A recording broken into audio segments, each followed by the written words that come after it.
So here in our studio, in our lounge zone, we have Marvin Liao, and he's partner, mentor, and startup mentor at 500 startups. So Marvin, nice to meet you here in Liv. Nice to meet you.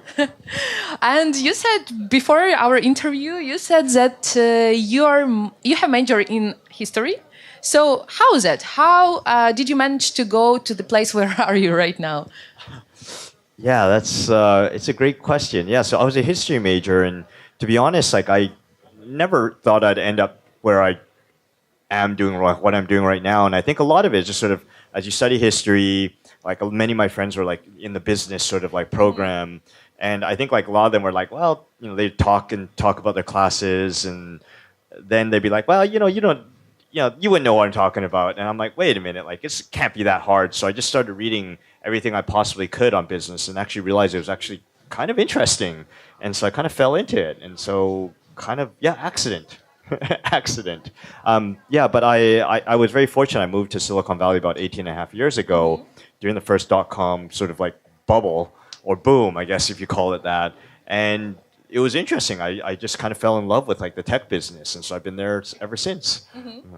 And why did you move to Silicon Valley? I mean, what was your intention at that time?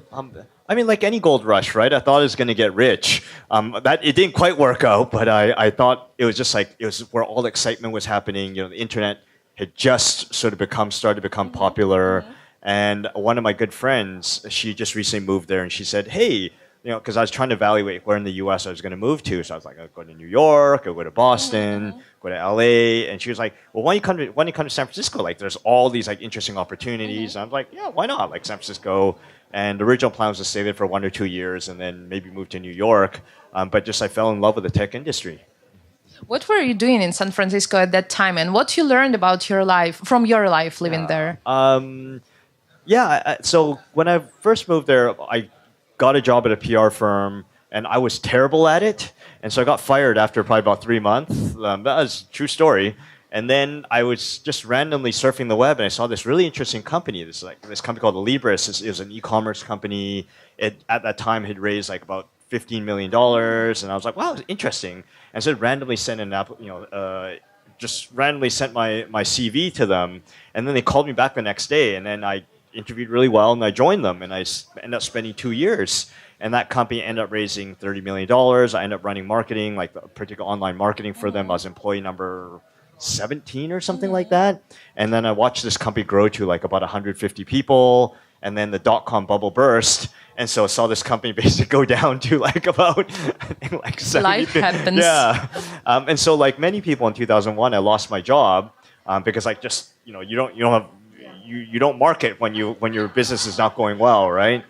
And so I was out of work for about 5 months, and down to my last $500. And then I was very fortunate to get work at Yahoo. And so I joined Yahoo with the intention of just staying there for a couple months and then going to business school. And then I ended up spending about 10 and a half years there. And so that's kind of how I built my career. And especially, honestly, it's kind of like the Forrest Gump of like Silicon Valley. It's kind of just end up in these places that were really exciting. And so when I joined Yahoo, it was like less than 3,000 people. And then when I left Yahoo, it was about 15,000 people. So just watching this company just kind of grow and explode. And as the company grew, I started getting more responsibility. I started running my last job. I ran pretty much most of the EMEA region, so Europe, Middle East, Africa. I ran everything in EMEA except for UK, Germany, France, Italy, Spain. And it was just like, wow, like how did my career end up? But it's just like accident in some ways, but also just working hard in accidents. It's cool that you had such accidents that you just founded the 500 startups right now. And why did you do this? I mean, you had a great job at Yahoo, as you know, and then you started your own thing. So what was your motive? So I'm not a founder of 500 Startups. I'm a partner, and I'm a general partner at 500 Startups. But 500 Startups has been around for about 7 years. And so for example, I left Yahoo in end of 2011, beginning of 2012. Mainly due to the reason, just like I was traveling all the time, so I probably spent 3.5 weeks every month. It was just unsustainable. The company was just sort of like not. I just wasn't happy doing sort of like I was making a lot of money, but just like I wasn't happy sort of selling ads, right? Like there's something error. It's just like like, is this really what I want to do with my life? And so I just wanted to take some time out and just figure out what that next thing was. And so I was very fortunate. I'd done well at Yahoo, so I didn't really need to work. So I just spent some time like joining a bunch of boards, advisory boards, doing some angel investing, and mentoring a lot of startup accelerators. And one of them happened to be 500 startups. And so I got to know the team very, very well. And so when they opened up the San Francisco office, they asked me to join. And so I've been with 500 startups now almost 4 years. Wow. Yeah, so accidents.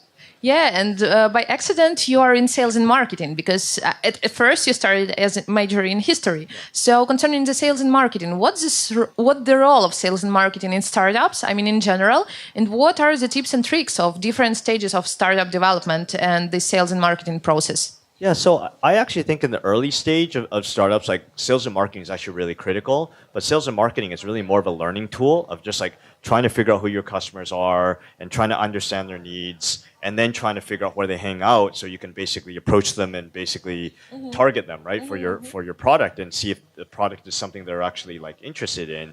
And so you become more of an evangelist in the beginning. And then later on, I think as the company becomes more established, a lot of it just becomes more about like brand building and a lot of it becomes more on just like distribution and getting it in the hands of as many relevant people as possible. And so it's really a matter of scale, right? In the beginning, you're just trying to get like one or two folks and trying to learn. You're trying to work with a very small number of people to try to get them to use your product, especially as you adopt your product. As your product becomes more fixed and baked and your business model becomes more fixed and baked, it's more about like how do you scale this marketing and reach as many people as possible. So I'm generalizing, but there's an element of sort of like understanding. There's more education in the beginning. Yeah, so at the beginning we start small and then we start scale, and this is a difference. And you said that branding is more about for the second stage when we start scaling. Should the startup think about branding on its early steps? It's a great question, right? Because I actually think branding doesn't just come from marketing. Branding comes from really understanding who your customer is and then actually understanding the place that you actually have in that customer. So branding could be from basic things of just doing really good customer service, like almost over-servicing the customer. Sometimes doing it in ways that just like totally unscalable, like calling them, sending them gifts, like something's to that level. But that's actually how you build a brand, right? And also being very, very clear about who should be your customer and who isn't a customer. And so really strong brands actually repel, right? Like they attract and they repel, like they attract certain types of people and they repel certain types of people. And so really having good understanding of like what your brand is from the beginning is actually really important. And then later on, it actually becomes just sort of as you become bigger, it's more on like, here's what the brand represents and here's what it doesn't represent and codifying it and making sure everybody understands it in the company as well as outside. Marvin, I think that a lot of startups will be watching us. And I know that there are some very clever guys who are tech guys and who just want to code awesome product like the super quality. And I also had one client who said me, a great product should advertise itself and that's all. And where to find those sales guys? Where to find those sales and marketing people who will help you to bring startup from the bottom line to the high line? Yeah. Well, my take is even for like really strong technical founders, like technical people, which there's just tons of those people in the Ukraine. Like they need to learn sales and marketing. Like I'm of the view of just like there are so many really great products out there that never see the light of dawn or never see customers because like people don't know about it. Right? And I think that's one thing. I'm Canadian, so this is something I have to learn in the US. I moved to the US 18 and a half years ago. But like sales and marketing, Americans are like great at sales and marketing. And honestly, like one of the challenges in the US is that the products sometimes are not that great. Like so they're super good on sales and marketing, and then they raise money, and then they can actually kind of build a good product afterwards. That tends to be sort of the way. Like I actually think you can never go wrong by having good sales and marketing. I think you need to have both. You need to have a great product, but you also have to have awesome sales and marketing to make sure people know what you're building. Because we're in an age where there's just so much noise, right? Like there's so many channels, there's so many products out there for everything that you're trying to do, for every problem you're trying to solve for your own life as a customer. I mean, there's so many products. And so if people don't know about your product, you'll never use it. And so sales and marketing is like absolutely critical, and you need to learn it. Yeah, and how to learn it. I mean, for example, I'm a tech girl, for example, just imagine, and I have a tech co-founder as well. So should we like separate each other's roles, and I'm learning like sales and marketing and where to start doing this, how to do it? Yeah, so as I tell a lot of folks, one of the things I look for in companies or look for in early stage founders or founding teams is basically the balanced team, like someone who's really strong on the technical side and someone who's really strong on the sales and marketing side. That's the best case. Or if they're both technical people, at least one person is going to take responsibility for the sales and marketing and the commercial side and be willing to learn it. If they do that, then there's hope. And I'm really wondering all the time about the presentation, the role of the presentation in startups, because I know that it's super crucial for a startup to make a great pitch, to sell your product to customers, to users, etc. How to make this presentation good? I mean, what are the key successes for this?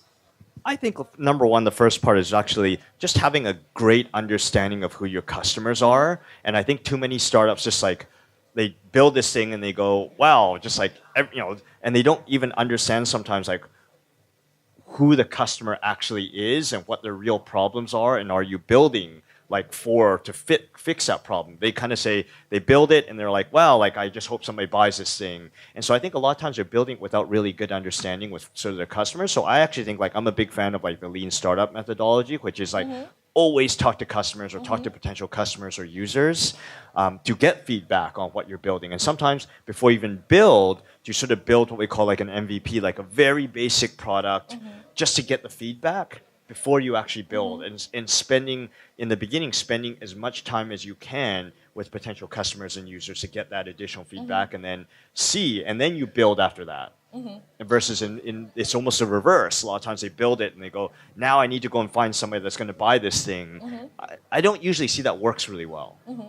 Marvin, I see you have really great experience in sales and marketing and startup mentoring. So what do you recommend to a startupper who just starts his or her business? What to read, where to learn, what to look about the sales? I mean, one of the good things is that there are just so many like online classes now in sales. So full disclosure, like their investment company, we invest in this company called Udemy. Like if you want to learn like the basics of like sales, like there's lots of like cheap classes there. Like you want to learn the basics of like marketing, there's tons of like cheap classes on growth.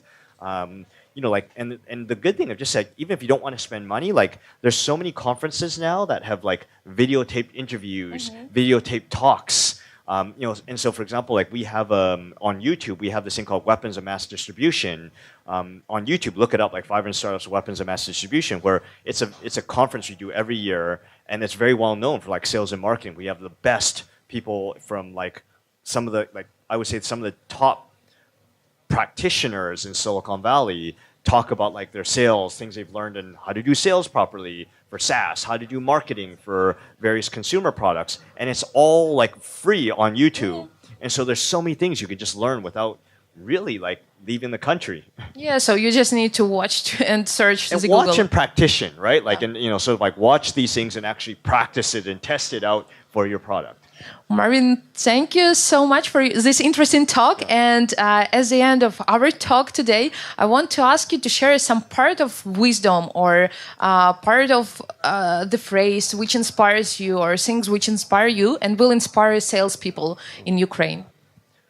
I think the biggest thing is sort of like for success. I think success in life, success in anything, like what anybody's doing, whether you are a student, whether you are a teacher, whether you are an employee, whether you're a founder, is actually like find the thing that really interests you personally and then work on that. If you do that, you actually the money will follow. Like I'm not a believer in the find your passion. I think that's kind of BS, right? It's very trite. But I think really learning and understanding yourself and then trying to figure out like work on problems that actually really interest you. And then you can't ever go wrong. You can only do well, right? And you will have no problems like pitching what you're working on because like you really believe in it. Thank you so much for this inspiring talk to me. Yeah, thank you very much. Thank you.